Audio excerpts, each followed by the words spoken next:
So today I just unboxed the Anycubic Kobra 2, and this is my first impressions video.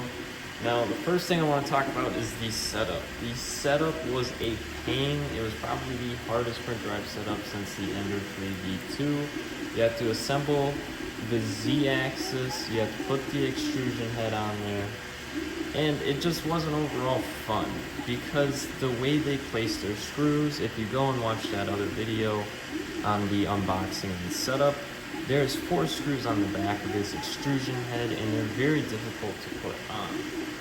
But I would like to talk about this printer and the new things that it offers. I like the new extrusion head. It is quiet and it is now a direct drive. However, this Bowden tube leading off to the side over here makes it very difficult to load filament. You have to push it from here all the way up through the tube and then you have to click it to get it to go. Now, it is a 250 millimeters per second printer. It is not claiming to be 500 like a lot of the printers you're seeing right now that are bed slingers. So it's not lying about how fast it can print. Now, the bed heats up pretty quick. The nozzle heats up very fast. It consumes 400 watts of power. My other printer's around 300 to 360, so this one does consume a lot of power. Now, another advantage this printer offers is that it comes with a PEI bed sheet and it is steel, which is very nice. Another new thing that they did with the Kobra 2 is they added a new Z-axis system where the belt is actually right here inside and it is rolling on a steel top and it has steel bearings instead of rubber wheels. So it allows a very smooth print. Now, on the top of the printer, they don't have a light bar, not yet. And at the very top, there's actually a spool holder. There's some holes up there where you can mount the spool to the top. You just need to buy one for it. I think it should have been standard that it was through the top. However, the side loads fine for now. Now, a Benchy prints, this is going to take, right now we have a Benchy printing, and it's supposed to take 30 minutes, which isn't bad, but this printer came out when the Elegoo Neptune 4 and the 4 Pro were on pre-order, and my Neptune 4 can print a Benchy in 18 minutes if I wanted it to, and it is 500 for the speed. And to be honest, my first impressions on this printer aren't the best. However, I'm more concerned about reliability right now. So if this is a reliable printer, but a little bit slower and faster than a Creality, I'm happy with it. But the construction is just like an Ender. Well, not just like an Ender, but this is plastic, this is metal, and it just seems like a mix of cheap materials and like a little like standard quality. And why this bothers me is the new printers being released have a better overall quality coming out of the box right now. If you search it up, a lot of companies right now are offering bed slingers with clipper. This isn't even running clipper.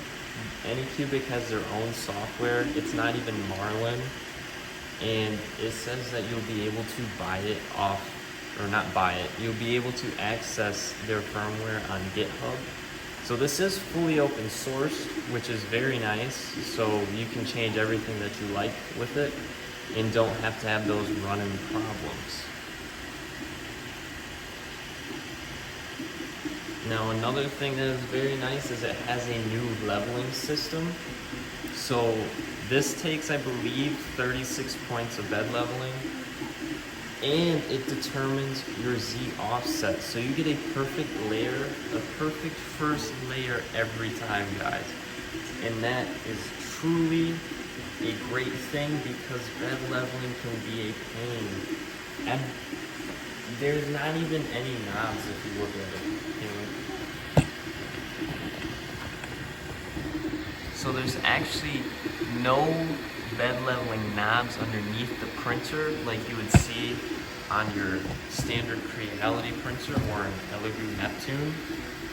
So it is very nice to see that they are very focused on their bed leveling. I'm having a lot of issues currently with my printer's bed leveling. It's like they can never stay the same level. Now, enough about the printer.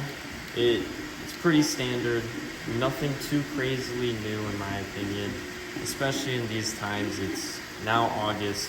2 months ago the Neptune 4 was released, like I said, and that machine is probably, I would say, at least a few times better than this, because these are the same price. The Anycubic I just bought was $250, and the Elegoo Neptune 4 is also $250, and you get a premium machine with Elegoo. And this is all they sent us, right?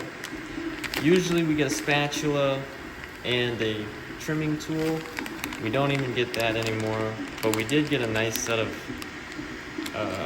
hex wrenches and a little bit of PLA, and we got our standard tools for it.